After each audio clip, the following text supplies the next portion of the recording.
Suicidal thoughts are serious. They are a sign of extreme distress. These thoughts involve thinking about ending your own life. It's crucial to remember that you're not alone and that help is available. This essay aims to shed light on suicidal thoughts.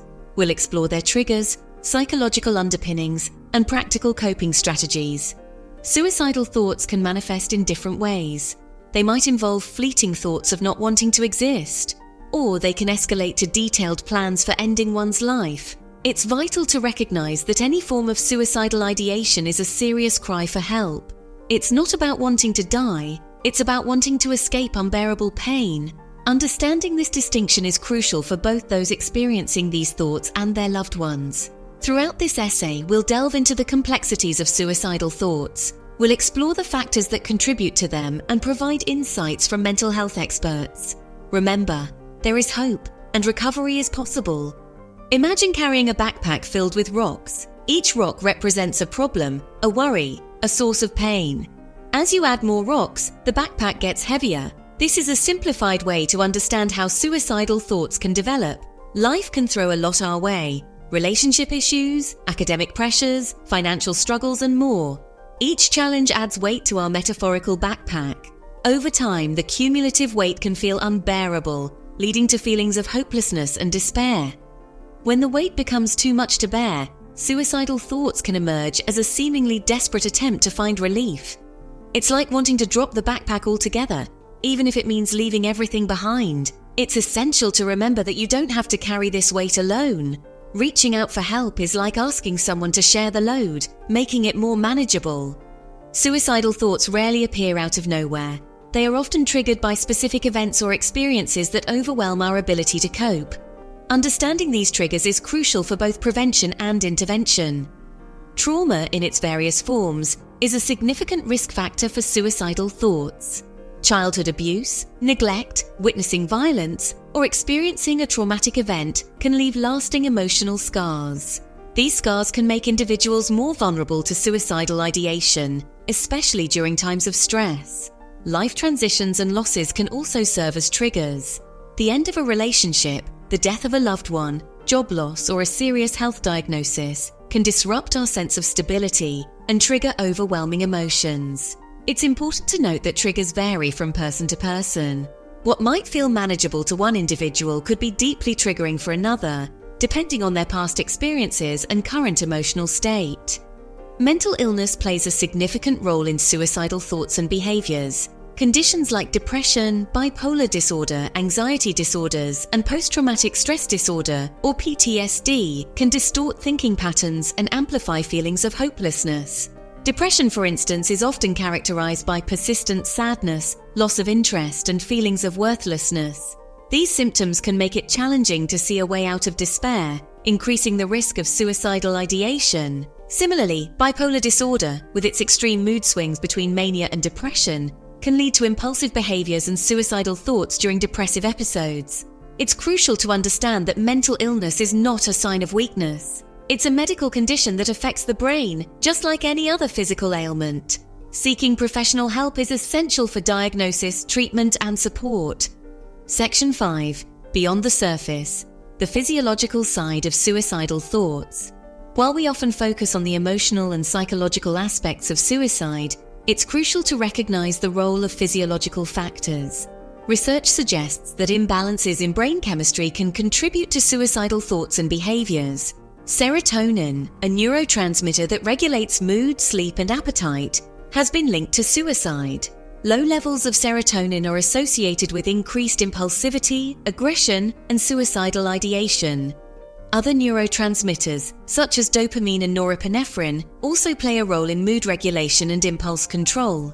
Imbalances in these neurochemicals can contribute to the emotional distress that underlies suicidal thoughts. Genetic predisposition may also play a part. Studies have shown that individuals with a family history of suicide may be at a higher risk, suggesting a potential genetic component. Understanding the physiological underpinnings of suicidal thoughts highlights the complexity of this issue. It's not simply a matter of snapping out of it or thinking positive thoughts. It often requires professional intervention and, in some cases, medication to address the underlying chemical imbalances. Section 6. Debunking myths, separating fact from fiction. Misconceptions and myths surrounding suicide are widespread and often prevent individuals from seeking help or offering support. Let's debunk some of these harmful myths. Myth: people who talk about suicide are just seeking attention. Fact: talking about suicide is often a cry for help. It's crucial to take any mention of suicide seriously and encourage the individual to seek professional support. Myth: suicide is a selfish act. Fact: suicide is often the result of unbearable emotional pain and a belief that there's no other way out. It's essential to approach this issue with empathy and understanding. Myth: if someone is determined to die by suicide, there's nothing you can do. Fact: intervention can save lives. Reaching out, offering support, and connecting individuals with mental health resources can provide hope and prevent tragedy. By dispelling these myths, we can create a more supportive and understanding environment for those struggling with suicidal thoughts. Section 7. Finding your footing, practical coping strategies. When suicidal thoughts take hold, it's essential to have coping strategies to manage the intense emotions and create a sense of safety. Here are some practical techniques that can help mindfulness and grounding. When distressing thoughts arise, try grounding techniques to reconnect with the present moment. Focus on your senses. What do you see, hear, smell, taste, and touch? Distraction. Engage in activities that shift your focus away from suicidal thoughts.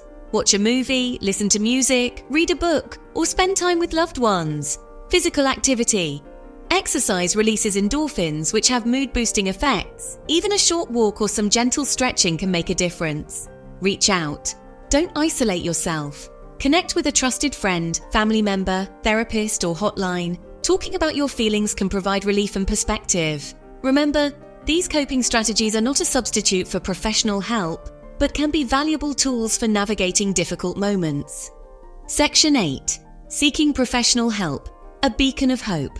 Seeking professional help is paramount when dealing with suicidal thoughts. Mental health professionals are trained to assess risk, provide evidence-based treatments, and offer ongoing support. Therapy can equip individuals with coping mechanisms, challenge negative thought patterns, and develop healthier ways of managing emotions. Medications, in some cases, can help regulate brain chemistry and alleviate symptoms of underlying mental health conditions.